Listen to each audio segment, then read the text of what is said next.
Saudara-saudara sekalian yang saya muliakan, ya. Nah, kita kembali sekarang tentang persoalan sejarah atau tarikh umat Islam dan bagaimana peranan dia di dalam membangun pandangan hidup kita, atau bagaimana kita kemudian mengambil pelajaran-pelajaran yang penting di dalam perjalanan sejarah yang dengannya kita mengokohkan bangunan pandangan hidup kita sebagai orang yang beriman dan berislam. Nah, saudara-saudara sekalian yang saya muliakan, ketika orang ingin mencapai suatu kejayaan dan kemenangan, di dalam Al-Quran kita membaca ayat yang seringlah kita dengar. Surat Muhammad ayat yang ke-7. Ya ayyuhalladzina amanu in tansurullaha yansurkum wa yutsabbit aqdamakum. Wahai orang-orang yang beriman, ya, jika kalian menolong Allah, Allah tak perlu ditolong. Tetapi mengapa dikatakan in tansurullah? Yang kita tolong adalah agama Allah.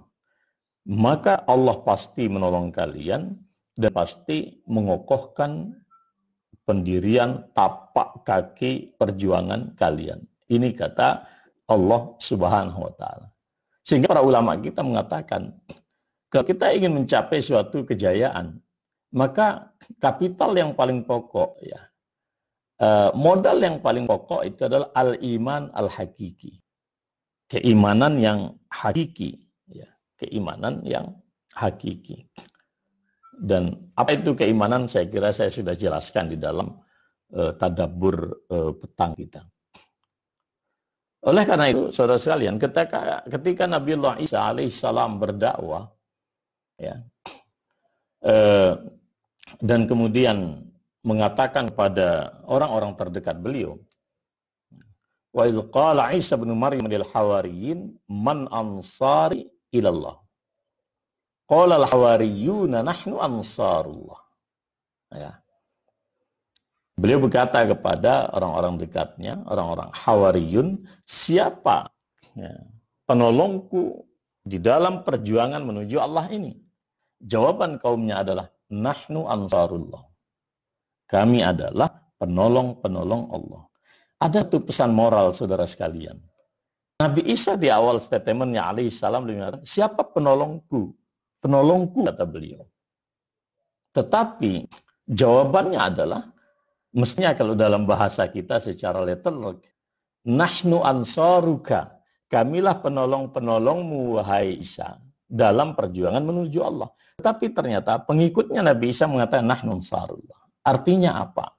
Di dalam konteks perjuangan, keimanan itu memberikan satu inspirasi bagi para pejuang itu untuk tidak menisbatkan orientasi mereka kepada kepentingan-kepentingan manusiawi dan kepentingan-kepentingan yang bersifat duniawi. Fokusnya adalah kepada Allah. Maka mereka katakan, nahnu ansarullah. Sama dengan ketika Allah menyerahkan di dalam surat Muhammad ayat ke-7. In tansurullah. Ya kan? Jadi kalau Anda ingin menolong, apapun bentuk pertolongan itu, apakah pertolongan menegakkan kalimat Allah, menegakkan barangkali ada orang saudara kita yang menderita, yang perlu dibantu dan seterusnya. Yang hadir di benak kita adalah Allah Subhanahu wa Ta'ala, dan itu adalah ekspresi dan ungkapan keimanan kita. Ini yang pertama. Yang kedua, di dalam Al-Quran, surat Al-Anfal ayat 46, wati'ullaha wa rasulahu wa la tanaza'u fatafshalu wa tadhhaba rihukum wasbiru innallaha ma'as sabirin. Ya. Ada yang menarik di sini. Ya. Dan taatlah kepada Allah dan Rasulnya. Jangan kalian bercerai-berai, berpecah belah, berselisih. Maka kalian akan gagal, runtuh, dan kekuatan kalian akan menjadi hampa. Lenyap kekuatan kalian dan bersabarlah, sesungguhnya Allah bersama orang-orang yang sabar. Ya. Jadi Saudara sekalian yang saya muliakan, atiullah wa atiur rasul. Ya. Atau di dalam ayat ini, atiullah wa rasulahu. Ya. Ketaatan kita kepada Allah dan Rasulnya. Yang kemudian ketaatan kepada Allah dan Rasulnya diwujudkan secara nyata dalam bentuk soliditas perjuangan kita, al-ittihad, persatuan kita di dalam perjuangan ini, seperti ayat Allah yang lain, innallaha yuhibbul ladzina yuqatiluna fi sabilihi saffa ka'annahum bunyanun marsus. Allah suka kalau kita berjuang, kita solid, sopnya luar biasa kuat, gitu kan, seperti bangunan, satu struktur bangunan yang saling kuat, saling mengikat. Nah, peristiwa yang terjadi Uhud memberikan suatu pelajaran penting. Kepada 50 para sahabat pemanah waktu itu, dikatakan kalian jangan meninggalkan bukit ini, tempat pemanah. Kecuali aku perintahkan. Terjadilah peperangan bawah dan saya sendiri bersama guru saya, kami pernah dibimbing di mana letak peperangan itu di bawah. Nah, ini perang Uhud ini perang balas dendam. Karena kekalahan masyarakat musyrik di Mekah pada tahun kedua Hijriah di Badar. Jadi ini perang balas dendam. Mereka berperang terjadi di bawah ini ya. Lalu didekatlah dari pemakaman syuhada Uhud yang 70 orang. Saudara yang pernah ke Uhud saya kira paham itu. Ada satu komplek pemakaman. Nah, apa yang terjadi pada saat itu? Yang terjadi adalah orang-orang musyrik ini pintar sekali, dia tinggalkan ini harta benda ini, lalu dia pergi keluar, meninggalkan arena perang. Sehingga para sahabat ini menduga orang-orang musyrik sudah kalah. Yang di atas melihat orang musyrik sepertinya lari meninggalkan arena, dia ambil keputusan sendiri, ini sudah kalah musuh. Dia abaikan perintah Rasulullah untuk tidak meninggalkan itu sebelum mereka diperintahkan. Mereka turun, ikut lagi berebut di sini harta rampasan. Yang terjadi adalah mereka putar di Uhud, mereka naik kemudian ke Jabal Rumat waktu itu, kemudian menghujani para sahabat dan Rasulullah Sallallahu Alaihi Wasallam dari atas dengan panah-panah yang tadinya kita menguasai itu, bahkan Rasulullah dibuatkan jebakan lubang waktu itu sampai kemudian Nabi terperosok di situ dan terluka pelipis beliau sampai menyatakan ma balu qaumin sajju nabiyahum. Apa ini mereka tega-teganya melukai nabinya. Datang Jibril membawa ayat Allah, laisal kaminal amri syai'. Muhammad, kalau sudah Allah menentukan, you nggak punya urusan. Coba bayangkan, sekelas Rasulullah Shallallahu Alaihi Wasallam. Ini artinya adalah al-ittihad. Bagaimana kita membangun kesatuan dan soliditas di antara umat kita. Yang ketiga apa? Al-i'dad. Bagaimana kita membangun suatu infrastruktur di dalam kehidupan kita dan perjuangan kita. Maka kalau kita membaca ayat Allah Subhanahu wa taala ya, di dalam surat Al-Anfal ya. Wa a'iddu lahum mastata'tum min quwwah wa min ribatil khail turhibuna bihi aduwallahi wa aduwakum wa akharina min dunihim la ta'lamunahum Allahu ya'lamuhum. Yaitu tugas kita ini adalah i'dad. I'dad ini dalam konteks sekarang tidak semata-mata persiapan militer, tidak. Nah, ini rumitnya umat Islam. Selalu kalau berbicara bagaimana kita menyiapkan suatu infrastruktur perjuangan, selalu kita berpikir militer. Padahal dalam dunia modern saat ini, pertempuran itu terjadi secara simultan di dalam semua aspek kehidupan kita. Ya militer, ya politik, sosial, ekonomi, pendidikan, kesehatan, kebudayaan, semuanya. Maka dalam konteks ini, umat Islam ya harus berbagi tugas. Ya kan? Harus berbagi tugas. Kita tidak hanya fokus pada satu, yang paling gampang yaitu tadi itu.